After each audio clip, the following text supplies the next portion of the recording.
Hoje eu vou mostrar pra vocês o pé de primavera. Olha que coisa mais linda que está. Gente, eu nunca tive sorte com primavera. Sempre plantava e não pegava. Olha aqui que lindo.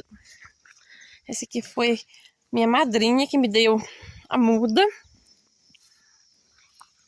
Daí eu plantei com todo carinho. E olha como é que ela está. Que linda, gente. Eu acho muito bonito a primavera. Eu quero comprar, conseguir muda de outras cores, muito linda, gente. Eu sou apaixonada por essa flor que minha mãe tinha quando eu era criança. Lembro muito. Eu acho lindo demais.